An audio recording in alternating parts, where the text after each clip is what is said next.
RSS कार्यकर्ताओं पर लगे यौन शोषण के आरोपों ने हड़कंप मचा दिया है। संघ पर सवाल उठने शुरू हो गए हैं। आरएसएस के कुछ लोगों द्वारा एक व्यक्ति को इतना सताया गया, इतना शोषण किया गया कि आखिरकार उन्होंने सुसाइड कर लिया। पीड़ित 26 वर्षीय सॉफ्टवेयर इंजीनियर आनंदू अजी अब इस दुनिया में नहीं है, लेकिन अपने सुसाइड नोट में उन्होंने जो कुछ भी लिखा है वह सभी को हैरान कर देने वाला है। उनके नोट से पता चलता है कि आरएसएस के कुछ लोगों ने कैसे एक शख्स को आत्महत्या करने पर मजबूर कर दिया। केरल के कोट्टायम जिले के थम्पलाकाड के रहने वाले 26 साल के सॉफ्टवेयर इंजीनियर आनंदो ने 9 अक्टूबर को तिरुवनंतपुरम में आत्महत्या कर ली। स्थानीय मीडिया रिपोर्ट्स के अनुसार उनका शव तिरुवनंतपुरम के थम्पनूर स्थित एक लॉज के कमरे में मिला था। पुलिस ने मामले में अप्राकृतिक मौत यानी अननेचुरल डेथ का मामला दर्ज किया है। आत्महत्या से पहले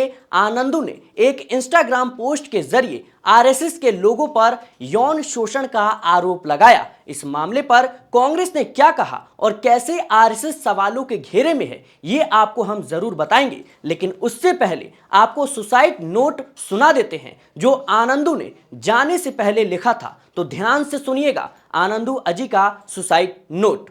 मैं किसी से नाराज नहीं हूं सिवाय एक व्यक्ति और एक संगठन की। वह संगठन है आरएसएस, जिससे मेरे पिता जो एक बहुत ही अच्छे इंसान थे ने मुझे जोड़ा था। ये वही जगह है जहां मुझे उस संगठन और उस व्यक्ति से जीवन भर का आघात सहना पड़ा। मैं एक ओसीडी मरीज हूं। मुझे यह ओसीडी इसलिए हुआ क्योंकि एक आदमी तब से लगातार मेरा यौन शोषण कर रहा था जब मैं 3-4 साल का था। वह मेरे घर के पास रहता था। उसका नाम एनएम है। उसने लगातार मेरा उत्पीड़न किया, मेरे शरीर के साथ गंदी गंदी हरकतें की। मैं उसके लिए सेक्स टूल था। वह सालों तक मेरे भाई की तरह था, मेरे घर वालों के लिए रिश्तेदार जैसा था। उसकी शरीर से आने वाली गंदी गंध के बारे में सोचकर मेरा दम घुट रहा है। सिर्फ एनएम ही नहीं, आरएसएस कैंप में भी मेरा यौन शोषण हुआ। मुझे उनके नाम याद नहीं है। उन्होंने सिर्फ यौन शोषण नहीं, मेरा शारीरिक शोषण भी किया। वे मुझे बिना किसी कारण के डंडों से पीटते थे। आरएसएस के अलावा कोई और संगठन नहीं है जिससे मैं इतनी नफरत करता हूं। मैंने इतने सालों तक उनके साथ काम किया।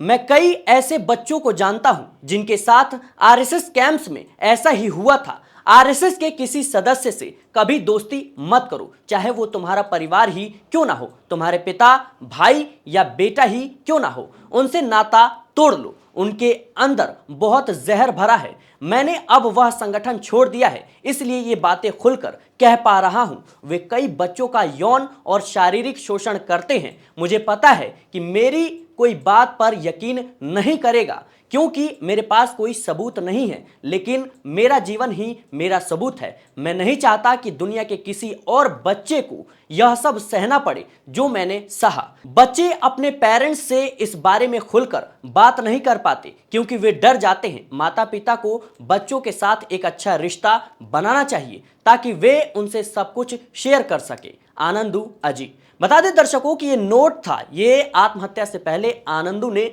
लिखा और आरएसएस पर खुलकर अपनी बात रखी क्या उनके साथ हुआ। अजी की आत्महत्या के बाद यह मामला राजनीतिक विवाद में बदल गया है। कांग्रेस ने इस पूरे मामले पर संघ पर यानी आरएसएस पर कई गंभीर आरोप लगाए हैं। कांग्रेस नेता सुप्रिया श्रीनेत ने सोशल मीडिया प्लेटफॉर्म एक्स यानी ट्विटर पर लिखा, आनंदू अजी केरल के थे, आईटी प्रोफेशनल थे, उन्होंने आत्महत्या कर ली। अपनी फाइनल इंस्टा पोस्ट में लिखा कि आरएसएस के कई लोगों ने उनका बलात्कार किया। वह बचपन से आरएसएस की शाखा में जाते थे।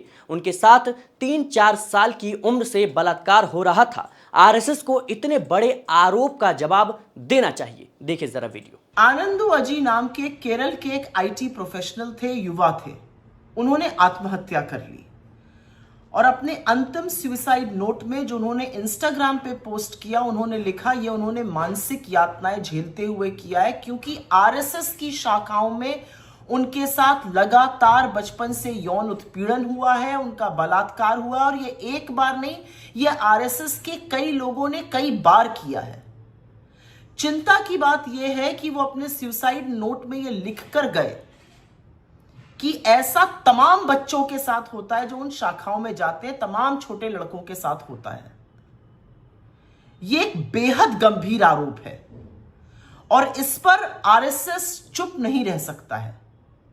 जब आरएसएस का नाम नरेंद्र मोदी जी लाल किले की प्राचीर से लेते हैं तो आज आरएसएस की लीडरशिप को खुलकर सामने आकर इन आरोपों का खंडन करना पड़ेगा या माफी मांगनी पड़ेगी और सबूत के साथ यह करना पड़ेगा।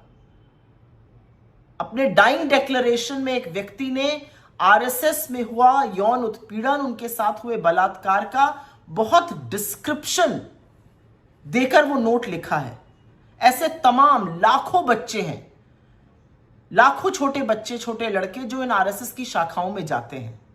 तो आज आरएसएस की लीडरशिप के ऊपर यह दायित्व है, उनका यह कर्तव्य है कि वो सामने आए और इन आरोपों पर बोलें।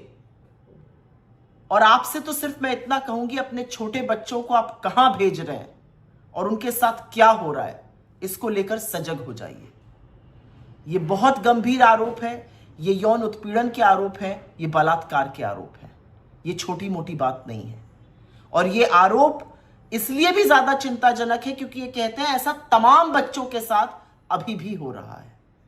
सोचिए इसके बारे में, और आरएसएस की लीडरशिप इस पर चुप नहीं बैठ सकती है। वहीं इस मामले पर प्रियंका गांधी वाड्रा ने कहा कि आरएसएस को इस मामले पर तत्काल सफाई देनी चाहिए। उन्होंने लिखा कि पूरे देश में लाखों बच्चे और नाबालिग इस कैंप्स में जाते हैं, लड़कों के साथ भी लड़कियों के जितना ही यौन शोषण हो रहा है। इस जघन्य अपराधों पर चुप्पी तोड़नी होगी। प्रियंका गांधी ने अपने एक्स हैंडल पर लिखा कि अजी ने अपने आत्महत्या संदेश में बताया कि उन्हें कई बार आरएसएस के सदस्यों द्वारा दुर्व्यवहार का सामना करना पड़ा। अजी अकेले पीड़ित नहीं है और आरएसएस के शिविरों में व्यापक रूप से यौन शोषण हो रहा है। उन्होंने आगे कहा कि यदि ये आरोप सत्य हैं तो यह भयावह है क्योंकि पूरे भारत में लाखों युवा और किशोर इन शिविरों में भाग लेते हैं। उन्होंने आरएसएस नेतृत्व से अपील की कि वे तत्काल कार्रवाई करें और पूरी सच्चाई सामने लाएं। प्रियंका गांधी ने जोर देकर कहा कि लड़कों का यौन शोषण भी लड़कियों के शोषण के समान गंभीर अपराध है। इन अत्यंत निंदनीय अपराधों के प्रति मौन का सिलसिला तोड़ा जाना चाहिए। कांग्रेस ने इस पूरे मामले पर कहा कि आरएसएस पर युवक ने गंभीर आरोप लगाए हैं। इस पूरे मामले की जांच होनी चाहिए, इससे जुड़े आरएसएस के लोगों को सजा मिलनी चाहिए। इसी कड़ी में कांग्रेस प्रवक्ता पवन खेड़ा ने क्या कहा, सुनिए जरा। कल्पना कीजिए कि एक 4 साल का बच्चा, उसके पिता ने भरोसा करके उसको राष्ट्रीय स्वयंसेवक संघ की शाखा में भेजना शुरू किया, यह सोचकर कि वहां वो कुछ अच्छा सीखेगा। आरएसएस की शाखा के भीतर 4 साल के मासूम बच्चे के साथ यौन उत्पीड़न हो रहा हो, उसको मॉलेस्ट किया जा रहा हो, उसको रेप किया जा रहा हो, उसका बलात्कार हो रहा हो, इससे ज्यादा दर्दनाक और क्या हो सकता। 4 साल का बच्चा। और फिर लगातार आप ये स्लाइड्स देख रहे हैं, उसमें वो बताते हैं कि शिविरों में, कैंप्स में, शाखा, कहां कहां उसके साथ किन किन ने इस तरह की हरकत की। उसने एक नाम लिखा है, लेकिन वो कह रहा है अनेक ऐसे लोग थे आरएसएस के जो उसका उत्पीड़न करते थे और अनेक बच्चों का उत्पीड़न करते। कोई एक आनंदू अजी की बात नहीं है। आनंदू अजी के मुताबिक अनेक बच्चों के साथ ये ओटीसी कैंप्स जो इनके होते हैं, ट्रेनिंग के कैंप्स होते हैं, उसमें शारीरिक उत्पीड़न होता है। और ये पहली बार हम नहीं सुन रहे हैं। 2013 में मध्य प्रदेश के शिक्षा मंत्री का एक प्रकरण बहुत प्रचलित हुआ था। तब भी ये आवाज उठी थी कि साहब ये शाखा में हो क्या रहा है, ये आरएसएस के अंदर ये सड़ांध जो है, जो बदबू है, वो कितनी गहरी है। आप समाज को सुधारने का स्वयंभू ठेकेदार बनते हैं, आप अपने आप को पंजीकृत नहीं कराते हैं, आपके पास मेंबरशिप की रजिस्टर नहीं होती, आप ये पर्दे के पीछे कर क्या रहे हैं। ये जब उदाहरण आनंदू अजी के मिलते हैं तब समझ में आता है कि पर्दे के पीछे दरअसल एक सड़ी हुई संगठन जिसका नाम आरएसएस, और उसकी बदबू जब चारों तरफ फैलने लगती है तब हमें अपना नाक बंद करने का कोई अधिकार नहीं है। हमें बोलने का हमारा कर्तव्य, हमें चिल्ला चिल्ला के लोगों को बताने का कर्तव्य है कि यह है असलियत संघ की। तो आपने पवन खेड़ा को सुना। बता दें दर्शकों कि कांग्रेस ने आगे लिखा कि आनंदू के मुताबिक मैं बचपन से आरएसएस से जुड़ा था, आरएसएस में कई लोगों ने मेरा बलात्कार किया, आरएसएस के आईटीसी ओटीसी कैंप में मेरा बलात्कार हुआ, आरएसएस के लोग कई बच्चों का कह सकते हैं कि यौन शोषण करते हैं। बचपन में आनंदू के साथ हुई इन घृणित घटनाओं ने उन पर मानसिक तौर पर बुरा असर डाला है, उन्हें डिप्रेशन और कई मानसिक बीमारियों ने घेर लिया। आखिर में वह इसे झेल नहीं पाए और आत्महत्या कर ली।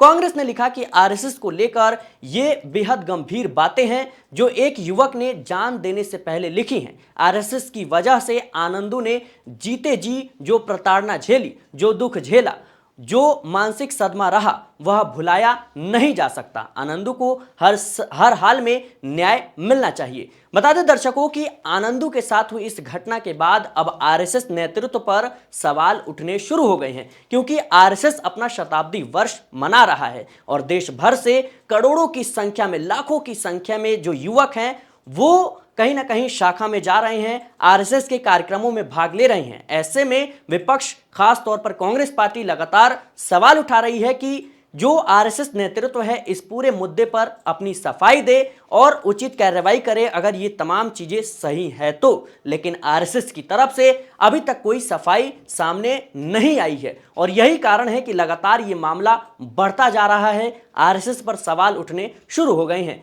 इस मामले को लेकर आपकी क्या राय है, कमेंट बॉक्स में जरूर बताएं।